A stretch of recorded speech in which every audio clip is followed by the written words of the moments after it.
right, Shalom.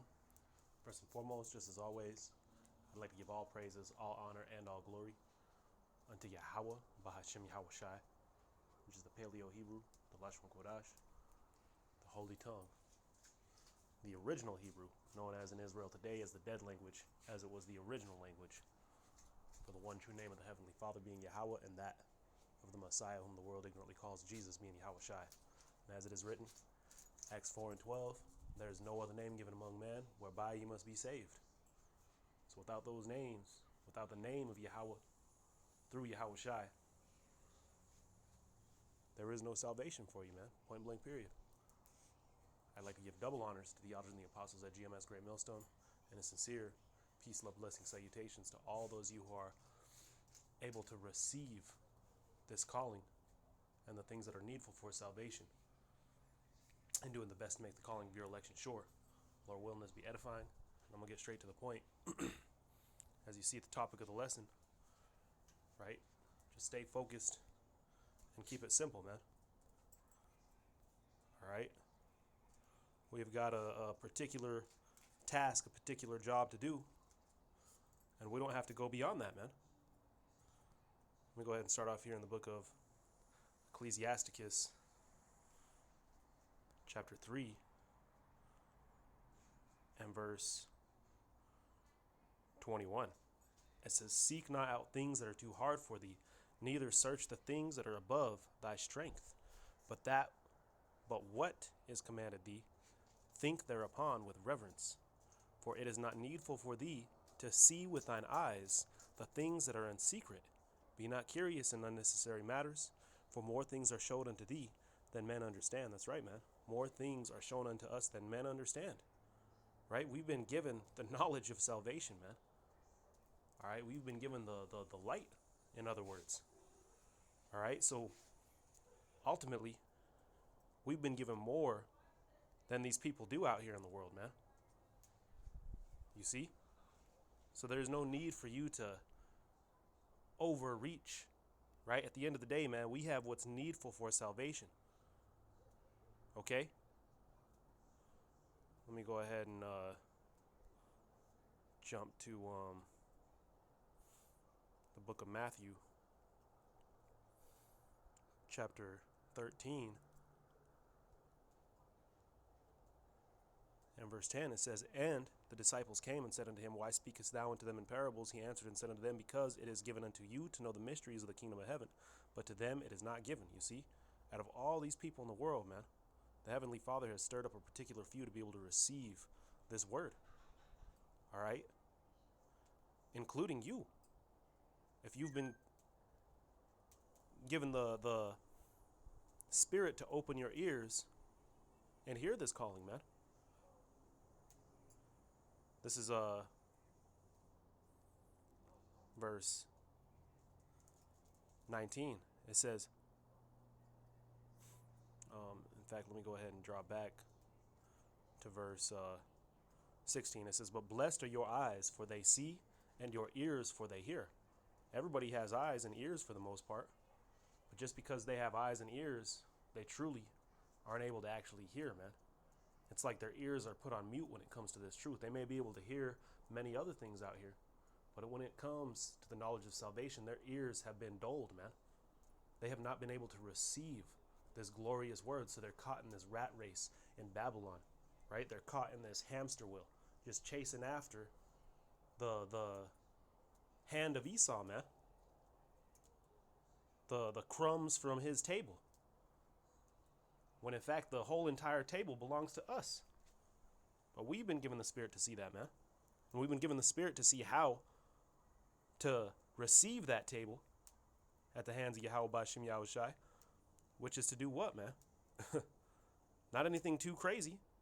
We'll go ahead and grab it here in a second. Let me continue on verse 17. It says, "For truly I say unto you that many prophets and righteous men have desired to see those things which ye see and have not seen them, and to hear those things which ye hear and have not heard them." So even prophets, right, haven't been able to see the things which we're able to see in this time, right? Because we're living in this time of prophecy in which they were trying to break down what they were seeing to the best of their ability, man.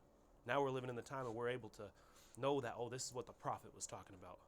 These ICBMs here, they were talking about this particular nation. You see? This is 1 Corinthians chapter 2, chapter 1 and verse 21. And it reads, "For after that, in the wisdom of God by the world, by wisdom knew not God. It pleased God by the foolishness of preaching to save them that believe." You see?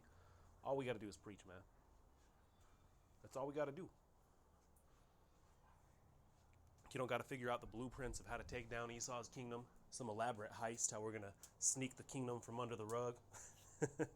Now, all we got to do is push this word, because we're dealing with the power that both kills and makes alive, man.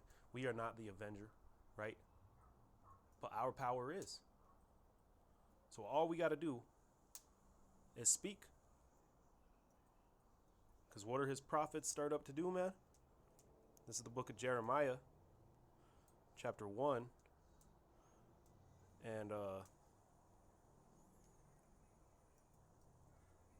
verse 10. It says, "See, I have this day set thee over nations and over kingdoms, to root out and to pull down and to destroy and to throw down and to build and to plant."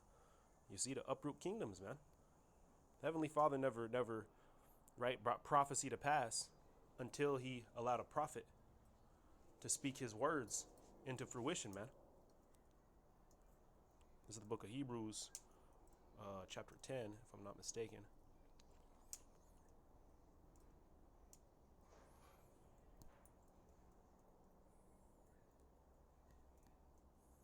Chapter 12 and verse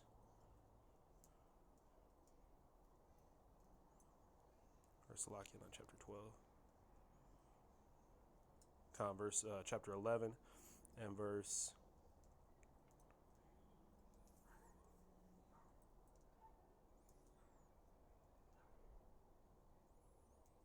33. "Who through faith subdued kingdoms," right? This is what the prophets were sent to do, man. This is what they have done, and this is what they will do until prophecy is fulfilled. "Who through faith subdued kingdoms, wrought righteousness, obtained promises, and stopped the mouths of lions." You see? So again, man, we got a job to do, and that's simply to what?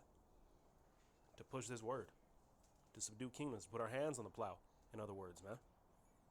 Because again, we serve the power that both kills and makes alive, and with that being the case, right? Hey, there is no there is no losing in this situation, man. This is the book of Matthew, chapter 6, and verse 10. It says, "Thy kingdom come, thy will be done." Right? So the Heavenly Father's will is going to be done, man. Verse 11, "Give us this day our daily bread." Right? So the Heavenly Father is going to give us our needs. So there's no point in you doing too much, man. All we got to do is push this word, and outside of that, the Heavenly Father is going to fulfill all of our needs, man. All right, you might go through particular hardships, right? But so long as you endure, at the end of the day, man, you're going to be all right. The rest of these people out here in the world are going to stress out, do something crazy, lose their goddamn mind. But we've been quickened outside of the bullshit, man.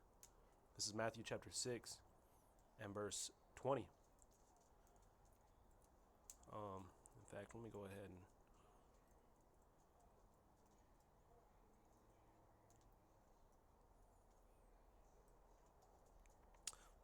and jump down to verse 25. "Therefore I say unto you, take no thought for your life, what ye shall eat or what ye shall drink, nor yet for your body, what ye shall put on. Is not the life more than the meat, and the body than the raiment? Behold the birds of the air, they sow not, neither do they reap, nor gather into barns, yet your heavenly Father feedeth them. Are ye not much more than they? Which of you, taking thought, can add 1 cubit to his stature? And why take ye thought for raiment? Consider the lilies of the field," which raiment being clothing, right? Consider the flowers, right, throughout the field, man. It says how they grow, they toil not, neither do they spin. So the Heavenly Father, right, takes care of these flowers, right, takes care of the birds, how much more the servants of Yahweh Shem Yahushai. Verse 29. What did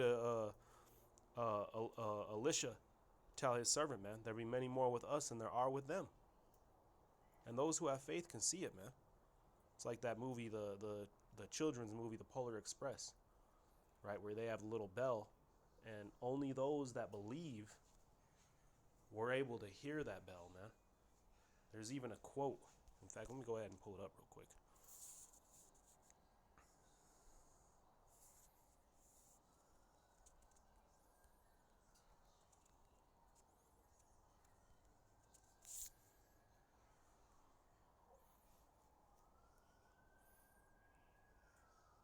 It says the bell still rings for all who truly believe, right? Because again, in the story, they can't hear the bell, man.